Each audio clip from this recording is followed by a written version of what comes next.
Now, one of the saddest or darkest days I've ever experienced as a Star Wars fan has got to be April 25th, 2014.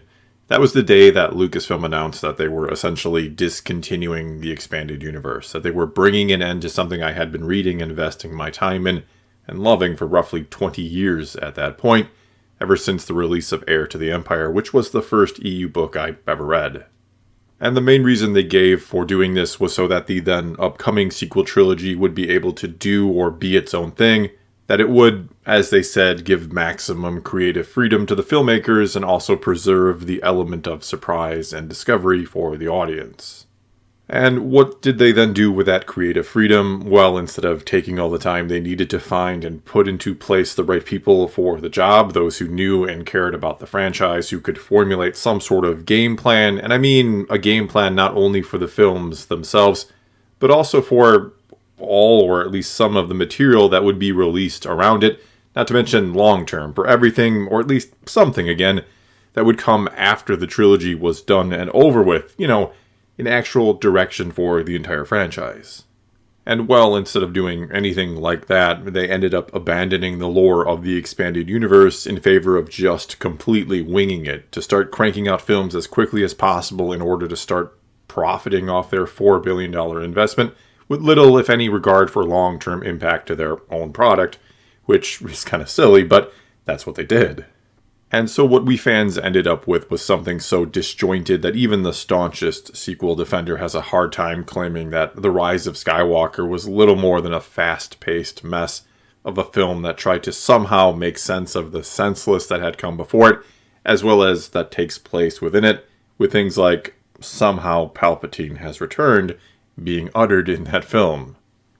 But I digress, and going back to the ending of the EU, at that same time they did that, they also announced that they would be creating a brand new canon, one that started with and were kept just the original 6 films and the Clone Wars animated series, basically everything or more or less everything that George Lucas himself was directly involved in creating, and that going forward it would include anything and everything new created from books and comics to games and films and shows, and it would merge it all into one cohesive and consistent canon.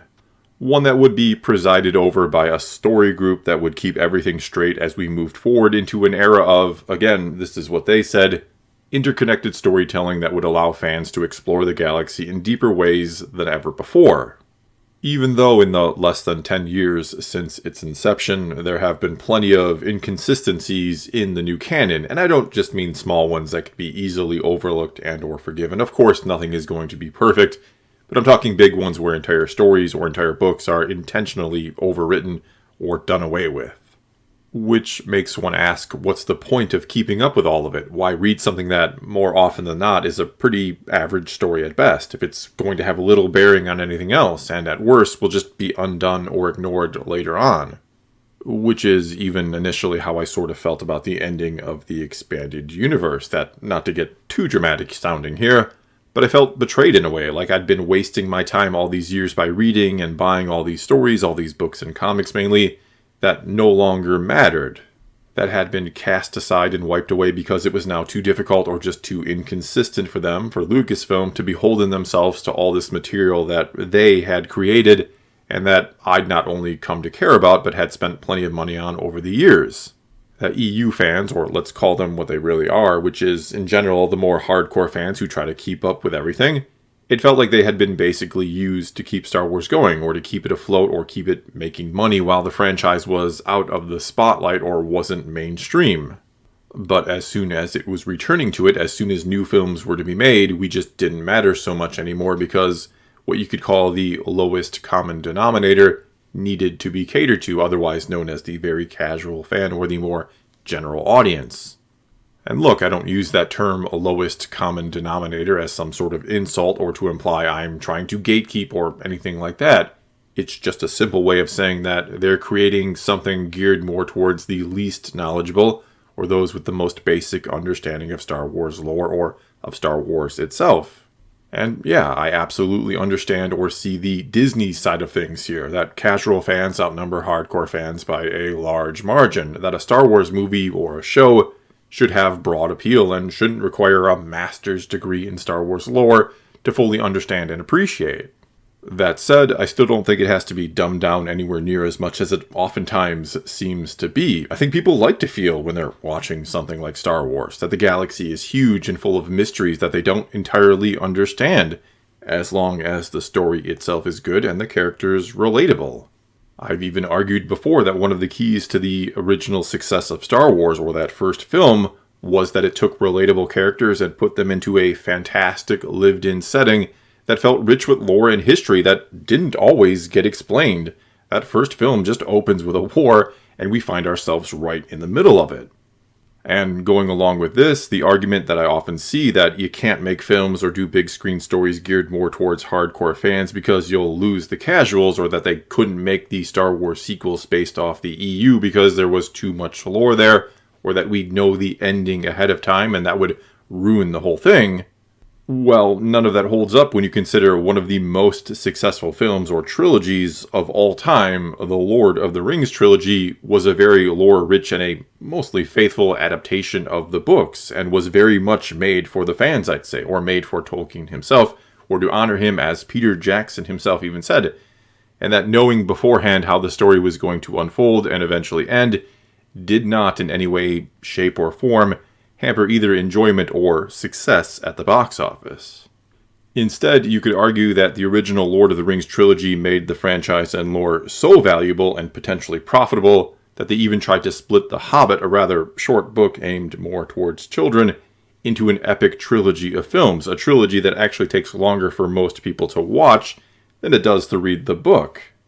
And for better or worse, we now even have Amazon trying to do something similar with the franchise yet again, taking scraps of the actual lore and spending literally over $1 billion to try to turn it into a series for their streaming platform. And it's all thanks to, you could say, the success of that first trilogy, the one based off a long since created series of books and established lore that casual fans, I think we can safely say, very much enjoyed getting into.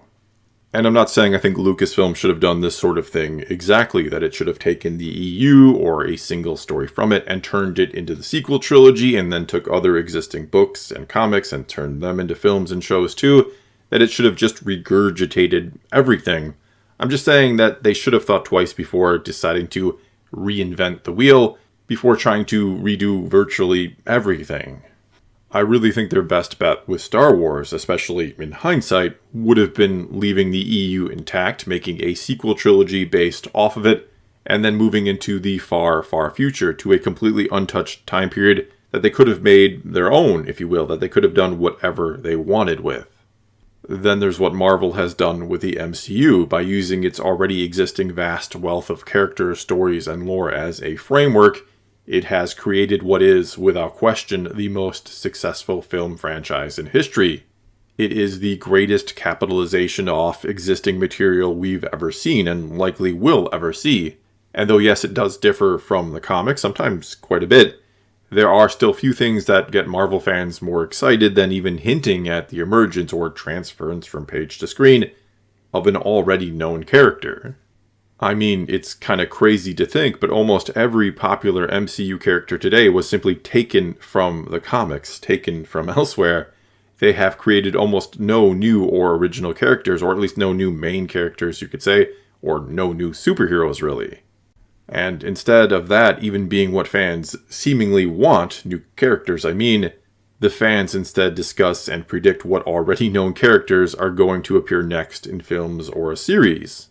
And even the new or newer fans of the MCU, or those who don't know the comics, maybe at all, have never read them, they're always excited to learn about these quote-unquote new characters, or new to them, or to learn their stories from the comics. I can't even count how many times a friend of mine has asked me, what's the deal or backstory for this particular character who is just announced to be getting their own show. And again, I'm not saying this is the exact formula Lucasfilm should have used, and now after the fact, a lot of fans don't even want EU characters brought into the new canon. They want Disney Star Wars to leave them alone. But it's certainly more evidence that, again, reinventing the wheel or trying to redo everything wasn't the best idea. You also then have something like Game of Thrones, easily one of the most successful and popular television shows of all time, which in the earlier seasons, especially the first season, which was a near perfect copy from page to screen, Well, it showed that, again, holding true to what the books had done beforehand can be a massive success. And that when you run out of books and try to make up your own stuff, like what happened in the later seasons, it doesn't always work out quite so well. Yet another thing Game of Thrones showed us, or should have taught us, is that audiences do have an appetite for more complex and intriguing character-driven storytelling rich with lore, that they don't always want things dumbed down to, again, that lowest common denominator, that they actually want to think, or have to think, about what they're watching, that they want depth, or for there to be in-universe history there for them to potentially further explore. They don't just want to turn off their brains and consume. And yes, I know Star Wars is supposed to be for kids. I hear this argument all of the time, even though it's usually, or almost always, presented as an argument in and of itself, that just saying it is somehow supposed to be an excuse for anything and everything wrong with the franchise, or a particular piece of content not being so good. It's for kids, so why do you expect it to actually be good, is usually how this argument comes off sounding. But anyway, leaving that alone for now, I've tried to debunk the it's for kids argument elsewhere. But turning Star Wars into something that copied Game of Thrones too much wouldn't be very kid-friendly. And just in general, I don't think it should be copying Game of Thrones or change too much. But it needs to evolve to some degree. It needs to find and have a definitive direction. Especially in a world with so many entertainment options to compete against. It can't just get by or succeed anymore by just being Star Wars. Because, and I know this is going to be anecdotal, so take it or leave it, but the few non-Star Wars fans or more casual fans I personally know who watched the recent Obi-Wan Kenobi series all said basically the same thing about it. That it was okay or even pretty good for the most part, but nothing special, nothing all that memorable beyond the Kenobi versus Vader battle at the end, which most thought was really cool to see. Until I asked them why they thought Kenobi would let Vader live, and the answer tended to be, after a little bit of thought, something along the lines of, because he had to let him live, I guess. However, one of my best friends summed up the Kenobi series, I think, perfectly when he said that the whole thing felt pretty plain or generic, like they only did as much as they thought they had to do with the series because they had a big-name character to get people to watch, that it didn't suck or anything, but it doesn't stack up to a lot of the other shows he watched recently, that it wasn't bad as much as it was just there. And I think that's how many people feel about Star Wars today, that it has become something that's just there. It's not necessarily bad. There's a lot of Disney Star Wars I do enjoy, but it's just another franchise in a sea of franchises controlled by mega corporations who really don't care about the stories, they only care about making money, and they give you the least possible effort. They do the least amount to keep people to watching and never feel like they go the distance because they actually want to give you something worth watching.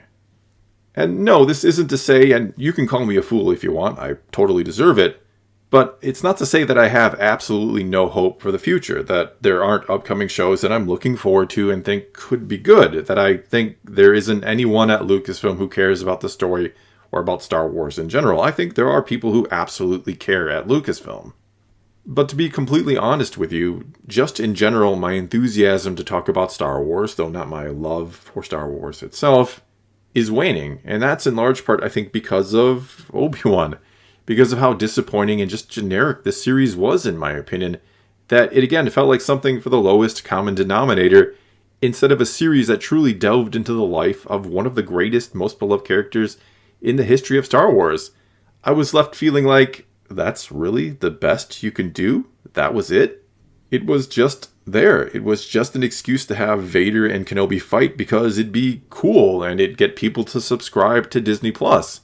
And despite what some people want to believe or claim, and yeah, I know I've done this quite a bit, but I don't like or enjoy, to be blunt here, I don't like talking shit about Star Wars. I get no enjoyment out of creating videos that bitch about it.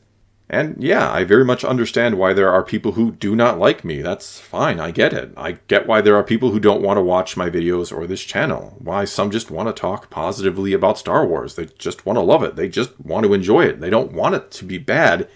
Even though deep down, I bet most of them, if they were willing to admit it, they would admit it's not really been all that good lately. That Star Wars could be and should be so much better than it is. and that it kind of does need to evolve already. Yes, it can be for kids, but let's keep it real here. Most people watching Star Wars today are adults. They grew up with it. It's been around for 45 years.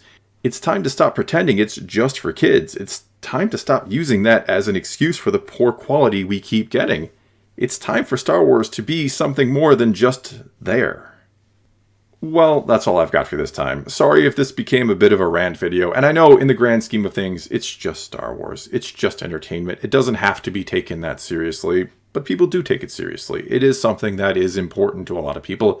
As I've said before, it is something that unifies us, and it is something that could be used for good, not just something that could be used to make Disney a lot of money. But anyway, and I'm not looking for any kind of sympathy or anything. I consider myself extremely lucky that I get to do these videos and that people actually watch and listen to me. But it's kind of been hard making videos about Star Wars lately, ever since Obi-Wan.